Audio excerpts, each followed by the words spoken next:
बिस्मिल्लाहिर्रहमानिर्रहीम। अस्सलाम वालेकुम। उम्मीद करते हैं स्टूडेंट आप सब खैरियत से होंगे। आज का हमारा ये lecture first year physics chapter number 6 fluid dynamics जो कि हमने स्टार्ट किया हुआ है। जो आज का हमारा टॉपिक है इक्वेशन ऑफ कंटिन्यूटी। आज के हम इस लेक्चर में डिस्कस करेंगे इक्वेशन ऑफ द कंटिन्यूटी का।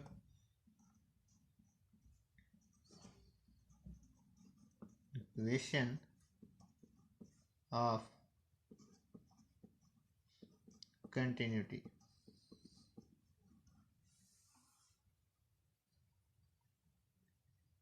हम इसकी डायग्राम ड्रा करते हैं, लेकिन उससे पहले हम देखते हैं डिफाइन क्या कहता है इक्वेशन। हाँ, इस इक्वेशन में हमने क्या चीज़ डिस्कस करनी है। इक्वेशन ऑफ कंटिन्यूटी, यहाँ पर हम एक पाइप लेंगे, क्लोज पाइप है जिसमें से फ्लूइड फ्लो कर रहा है। अब ये जो हमने क्लोज पाइप लेना है, इसके जो हमारे पास दो एंड्स होंगे, दो सिरे आप कह लें, तो उसमें क्या है कि उनके जो क्रॉस सेक्शनल एरिया हैं वो क्या है, एक दूसरे से डिफरेंट हैं। फॉर एग्जांपल यहाँ से इसका मैं क्रॉस सेक्शन एरिया स्मॉल ले रहा हूँ, लेकिन दूसरा जो एंड है हमारे पास उसका क्रॉस सेक्शन एरिया क्या है, बड़ा है। और ये पाइप क्या है, क्लोज है। अब फर्स्ट वन हमने क्या करना है कि इस क्लोज पाइप के अंदर जो लिक्विड हमने लेना है वो क्या है, अनकम्प्रेसिबल। यानी कि हम कह सकते हैं कि वो जो लिक्विड हम इस पाइप के अंदर जो लिक्विड फ्लो कर रहा है, यहाँ से कोई लिक्विड है जो फ्लो कर रहा है, वो क्या है, नॉन विस्कस है। हम उसको कंप्रेस नहीं कर सकते। इसका मतलब है कि अगर वो लिक्विड नॉन विस्कस है, अनकम्प्रेसिबल है, तो इसका मतलब कि जो उसकी डेंसिटी है वो चेंज नहीं होगी। अगर यहाँ पर हमने बात करते हैं कि density does not change it the means of this fluids या लिक्विड, वो भी चेंज नहीं होगा। अब यहाँ पर हम डिफरेंट पॉइंट्स के ऊपर कुछ एरिया ले लेते हैं। फॉर एग्जांपल यहाँ पर ये वाला एरिया जो मैं इसको क्रॉस कर रहा हूँ, ये हमारे पास जो एरिया है इसको मैं नाम दे देता हूँ A1 का। इसी तरह से इसी क्लोज पाइप के ऊपर मैं एक और एरिया ले लेता हूँ। ये मैंने एक और एरिया ले लिया, इसको मैं नाम दे देता हूँ A2 का। ये हमारे पास एरिया है A1, ये हमारे पास एरिया है A2। अब यहाँ से जो फ्लूइड्स है, अनकम्प्रेसिबल फ्लूइड्स, वो फ्लो कर रहा है, तो उसकी अपनी कोई स्पीड होगी, अपनी कोई वेलोसिटी होगी। तो यहाँ पर इस क्रॉस सेक्शनल एरिया में से जो लिक्विड फ्लो कर रहा है, तो जो उसकी वेलोसिटी है मैं उसको कह देता हूँ यहाँ पर V1, वो इस डायरेक्शन में है। और यहाँ पर जो इस क्रॉस सेक्शन एरिया में, इस क्रॉस सेक्शन एरिया में उसकी जो वेलोसिटी होगी या स्पीड होगी V2, वो भी इस डायरेक्शन में है। अब यहाँ पर ये जो हमारे पास ये वाला इतना जो डिस्टेंस है जिसको मैंने बार करके लगाया, ये वाली लाइन, ये वाली, ये क्या है हमारे पास, डिस्टेंस। इसको मैं कहता हूँ चेंज इन द डिस्टेंस, क्योंकि एक मैं कंप्लीट क्लोज जो हमारे पास क्लोज पाइप है उसमें से कुछ हिस्सा ले रहा हूँ, तो इस वजह से मैं उसको कहूँगा डेल्टा एक्स। कौन सा डिस्टेंस, 1, क्योंकि यहाँ पर इसी पाइप के ऊपर मेरे पास एक और डिस्टेंस भी मौजूद है, वो हमारे पास क्या होगा, डेल्टा एक्स 2। अब हम देखते हैं कि किस तरह से हमारे पास जो फ्लूइड इसमें से फ्लो कर रहा है उसकी हमारे पास किस तरह से कंटिन्यूटी की इक्वेशन है। कंटिन्यूटी जो है हमारे पास क्या है कि वो कहता है हमारे पास products of the cross section area and speed of the fluids या velocity of the fluids and the and other ends, उसी के दूसरे सिरे के ऊपर जो हमारे पास प्रोडक्ट्स होगा किसका, एरिया का और वेलोसिटी का या स्पीड का, वो क्या होता है, रिमेन सेम। इसका मतलब है कि हम यहाँ पर जो हमारे पास एक क्लोज पाइप है इसके ऊपर हम दो या दो से ज़्यादा कोई पॉइंट कंसीडर कर लें। फॉर एग्जांपल मैं यहाँ पर कोई पॉइंट कंसीडर कर लूँ, कोई यहाँ पर पॉइंट कंसीडर कर लूँ, यहाँ पर पॉइंट, तो वो कहता है यहाँ पर जो प्रोडक्ट्स होगा एरिया का और उसकी वेलोसिटी का, इसी तरह से दूसरे पॉइंट के ऊपर जो प्रोडक्ट होगा एरिया का और वेलोसिटी का, तीसरे पॉइंट के ऊपर, चौथे, पांचवें, इसी तरह से जितने भी आप पॉइंट कंसीडर करते हैं तो उसके ऊपर जो हमारे पास प्रोडक्ट्स होता है क्रॉस सेक्शनल एरिया का और फ्लूइड्स का, कि किस स्पीड के साथ, किस वेलोसिटी के साथ वो मूव कर रहा है, वो फ्लो कर रहा है, वो उनका जो प्रोडक्ट्स होता है वो क्या रहता है, रिमेन कांस्टेंट रहता है। The product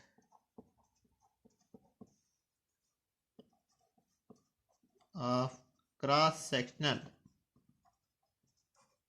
area of closed pipe and speed कर लो या फिर velocity कर लो, velocity of fluids at the any points remain same या constant।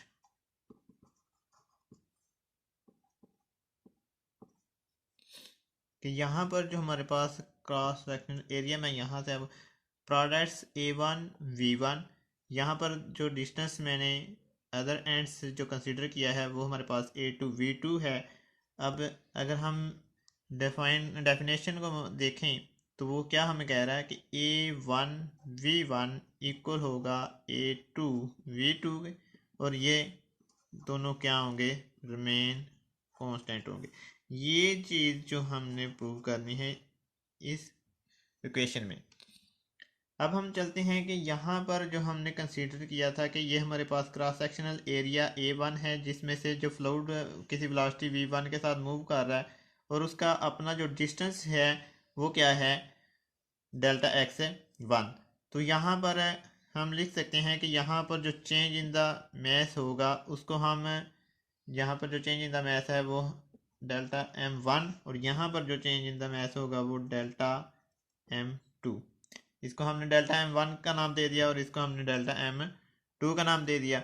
अब यहाँ पर हम लिखते हैं डेल M1 इज इक्वल है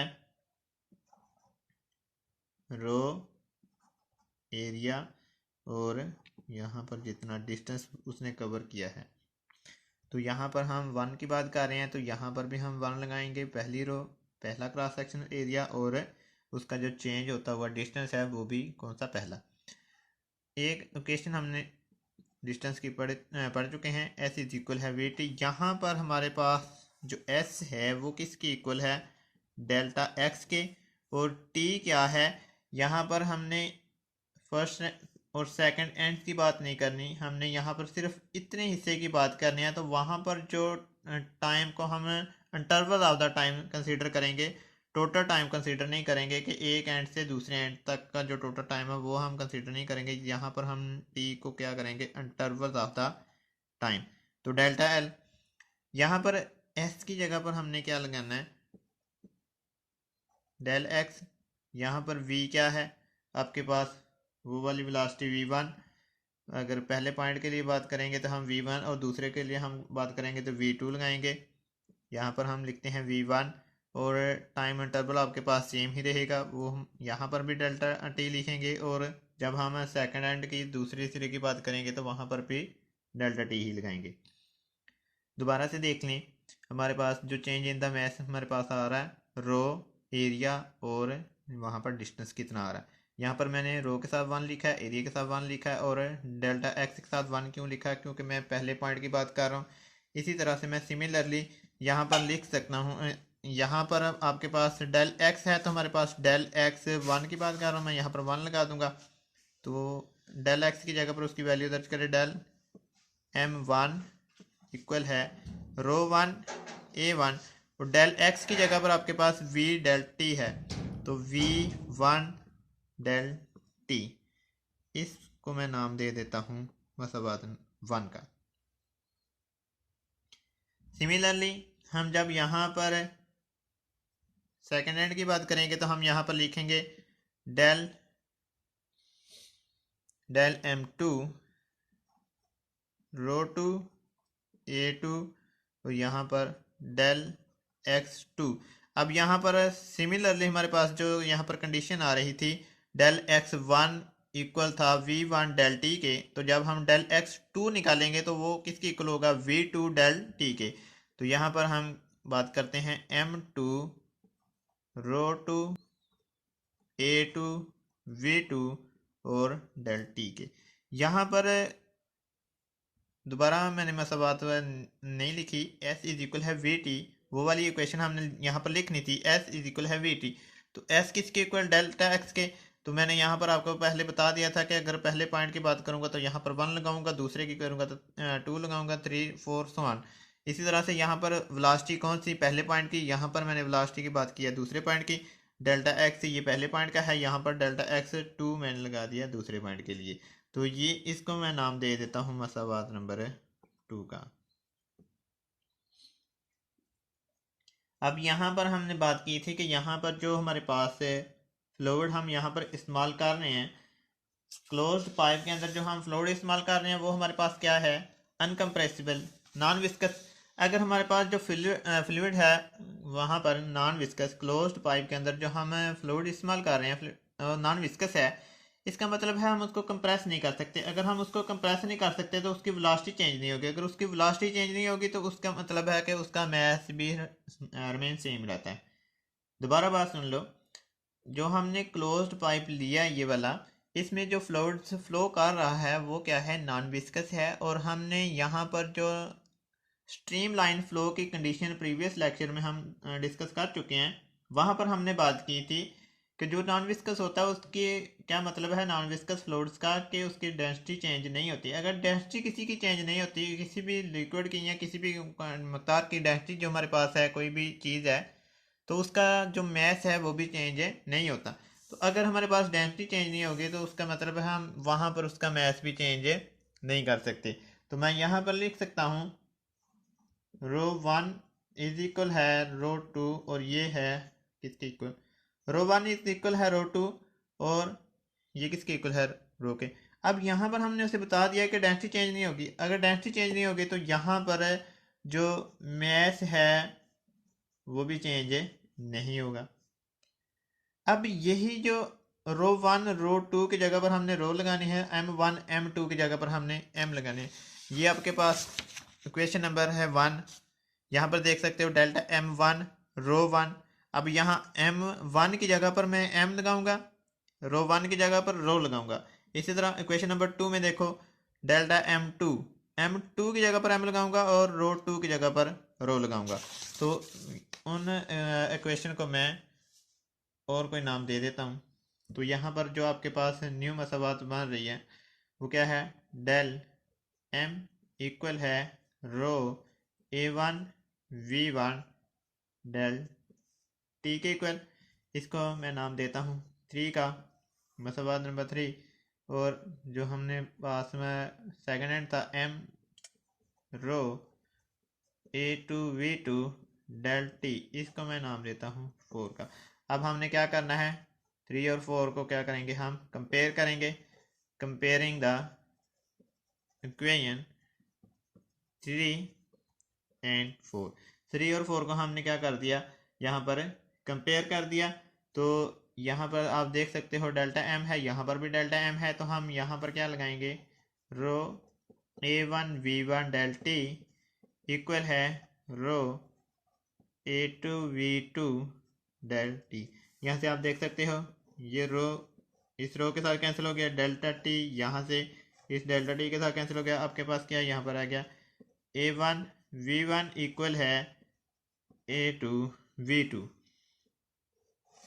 अब इसके बारे में थोड़ी सी हम यहाँ पर डिस्कशन कर लेते हैं कि जो हमारे पास लास्ट पर रिजल्ट आ गया A1 V1 इक्वल है A2 V2 के, यहाँ पर वो हमें क्या कह रहा है, यहाँ पर हमें इक्वेशन ऑफ कंटिन्यूटी क्या बता रही है, द प्रोडक्ट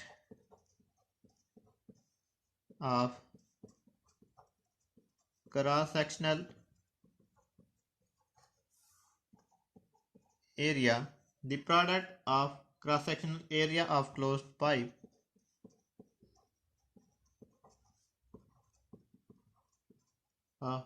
क्लोज्ड पाइप, या आप इस तरह से कर सकते हो, क्लोज्ड पाइप और closed body and the velocity and velocities of the fluid equal to the another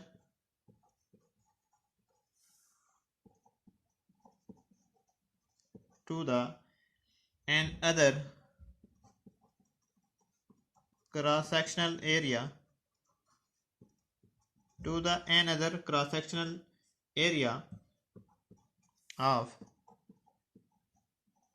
same pipe। अब यहाँ पर अभी आपको डायग्राम की मदद से दोबारा बता देते हैं कि यहाँ पर इक्वेशन ऑफ द कंटिन्यूटी हमें किस चीज़ के बारे में बता रही है। Same pipe and velocities at remain constant।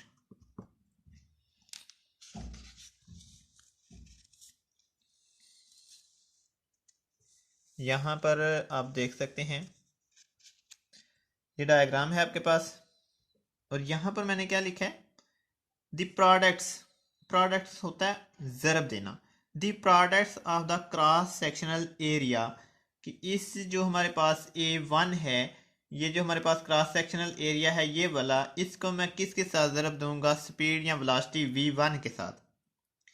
The cross sectional area A1 and closed pipe, the velocity of the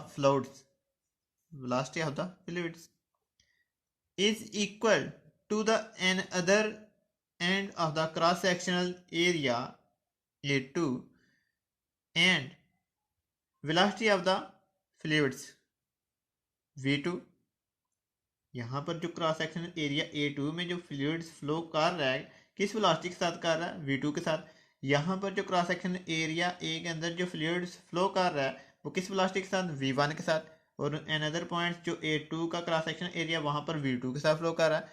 तो वो यही बात कर रहा है कि the products of the A1 and the velocity V1 is equal to the another and of the cross section area A2 and the velocity of the fluids V2 at the remain same.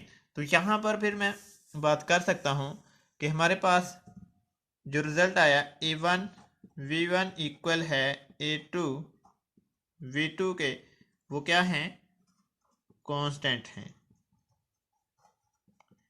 ये था हमारा आज का lecture, equation of the continuity. अगर किसी को समझ नहीं आई, किसी पॉइंट्स की किसी जगह से किसी बात की समझ नहीं आई, तो वो कमेंट करके पूछ सकते हैं। अल्लाह हाफ़िज़। अपना बहुत सारा ख्याल रखना, दुआ में हमें याद रखना।